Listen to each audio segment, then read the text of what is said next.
नमस्कार, मैं दिव्यम। आशा करती हूँ कि आप सब लोग स्वस्थ हैं, खूब आनंद में हैं। मैं लेके आई हूँ मंथ ऑफ अप्रैल के लिए tarot card reading for sun sign Scorpio. जी हाँ, स्कॉर्पियो के लिए मंथ ऑफ अप्रैल क्या लेके आए ये देखते हैं। और सबसे पहले रिंग करते हैं ये बेल।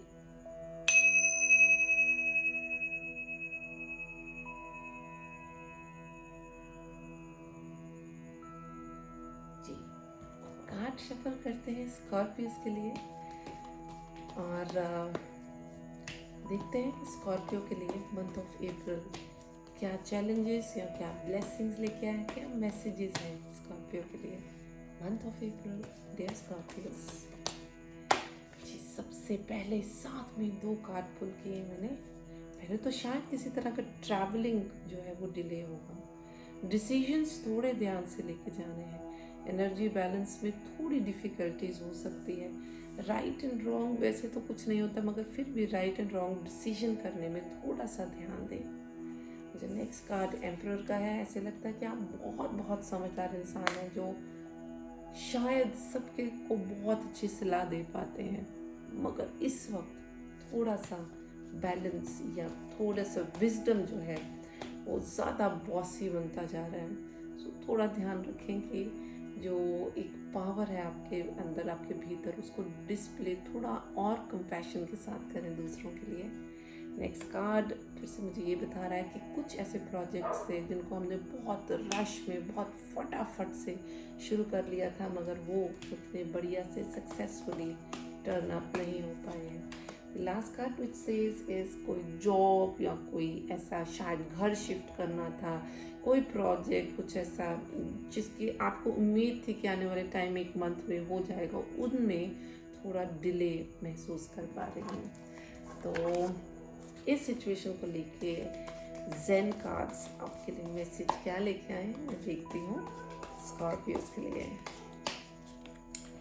अरे वाह, फिर से वही कार्ड जो कुछ टाइम से मेरे सामने आ रहा है, वो आइसोलेशन का है। इस इंसान ने जैसे अपने आप को बिल्कुल वार्मथ नहीं महसूस करने देनी, बिल्कुल आइस कोल्ड कर लिया हो, दूसरों से बिल्कुल अलग सेपरेट सा कर लिया हो, ताकि वो जो गम है या जो एक पेन है उसको महसूस जो कर रहा है वो बिल्कुल, जिससे हम कई बार अपने आप को बिल्कुल अलूफ कर लेते हैं लोगों से। Next card is for integration which says कि जो भी काम बहुत दूर थे या बिखरे हुए थे, जो आप समेट नहीं पा रहे थे, आने वाले टाइम में वो एनर्जीज एकाग्रित होंगी। इसमें यिंग एंड यांग, मैस्कुलिन और फेमिनाइन एनर्जीज का भी एक जो बैलेंस है वो दिखाया जा रहा है, और समक्ष एनर्जीज का जो बैलेंस है वो दिखाया जा रहा है। तो जो बैलेंस आप महसूस कर रहे थे कुछ टाइम से नहीं था, वो बैलेंस को आप महसूस करेंगे।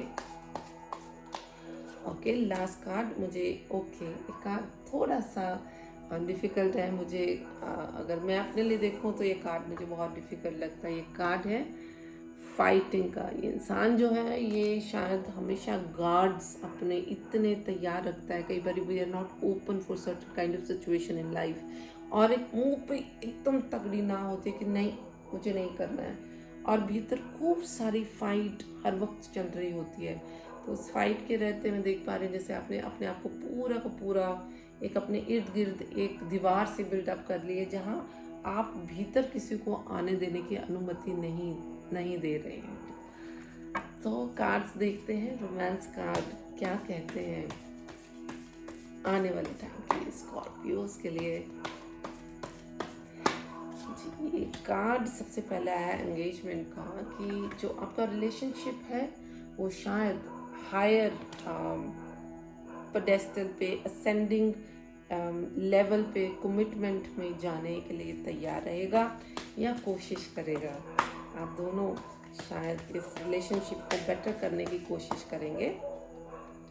नेक्स्ट कार्ड है मेक एन एफर्ट। जी हाँ, शायद आपका पार्टनर आपको उतना रिस्पॉन्स नहीं दे पा रहा है, उतना एक्सप्रेस नहीं कर पा रहा है, बट कार्ड्स मुझे ये गाइड कर रहे हैं अगर आपको अपनी तरफ से थोड़ी सी एफर्ट करके इस रिलेशनशिप को एक जेस्चर देना चाहिए, तो ज़रूर से आगे बढ़ के कुछ एफर्ट इस रिलेशनशिप में ज़रूर से डालें। नेक्स्ट कार्ड है डिसेप्शन का. Someone in this relationship is wearing a mask and not revealing the true face. कोई ऐसा इंसान जो इस सिचुएशन में, इस रिलेशनशिप में आपको अपना असली चेहरा नहीं दिखा पा रहा. वो डिसीजन मेकिंग में थोड़ा स्लो, मगर बढ़ते रहे. Let's see what's going on. इस सिचुएशन को लेके मोमेंट्स कार्ड आपको क्या बोलती हैं. तो पहला ये है, it's time to move on. बड़ा साफ क्लियर कार्ड है, it's time to move on. Time to move on में फिर से मैं कहूँगी, doesn't mean that you lose the relationship को ख़त्म करें और आगे बढ़ें.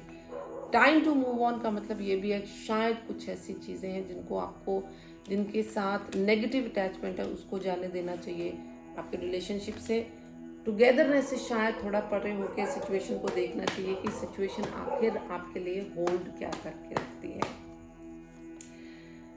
ओके, फादर्स हीलिंग बहुत ज़रूरी है. लगता है बचपन में कुछ ऐसी सिचुएशन थी जहाँ पे आपके फादर के साथ जो इश्यूज थे वो रिजॉल्व होंगे. और that could be issues from your childhood, और मे बी इस वक्त के जो फादर के साथ इश्यूज है उनको हील करने की ज़रूरत है. I am really sorry. शायद आपको पीछे से डॉग्स की आवाज़ आती होगी, मगर इस वक्त जो फ्लो ऑफ एनर्जी है इस रीडिंग को लेके वो बहुत ही खूबसूरत है. तो I don't want to give it up. The next card says that you are empowered. You are more powerful than you realize. कई बार हम अपनी ही पावर से इतना डर जाते हैं कि हम पावरफुल है नहीं, या अपने आप को जो हमारी क्षमता है उससे कम दिखाते हैं लोगों को और इवन अपने आप को. मगर पावर इज नथिंग लाइक कि रोब डालो, मुक्का मारो और ना. Power is very subtle, where you are who you are and you are जो आपकी स्ट्रेंथ्स हैं वो आपकी पावर है. So nothing to be fearful of your powers. So ये कार्ड गॉड एंड गॉडेसेस के हैं. देखते हैं क्या लेके आए हैं स्कॉर्पियोस के लिए. कार्ड्स क्या कहते हैं.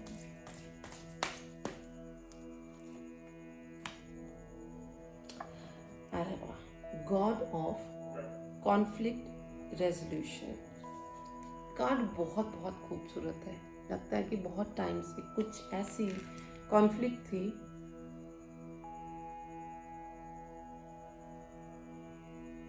जो ये कार्ड बड़े स्पष्ट मुझे मतलब बहुत ही ज़्यादा खूबसूरती से ये बता के गए हैं. ये कार्ड निकालते आपने देखा होगा, महसूस किया होगा, even the dogs outside the street have stopped barking. बहुत ही खूबसूरत कार्ड है कि ये किसी तरह का कोई कॉन्फ्लिक्ट है जिसमें आप बहुत देर से स्ट्रगल कर रहे हैं. ये टाइम ये है कि कॉन्फ्लिक्ट में से बाहर निकले. इस कॉन्फ्लिक्ट में और टाइम वेस्ट करना, ज़ाया करना बिल्कुल भी ठीक नहीं है. You are being encouraged to walk away from your current conflict. You've already spent a lot of time in this conflict. आगे बढ़े.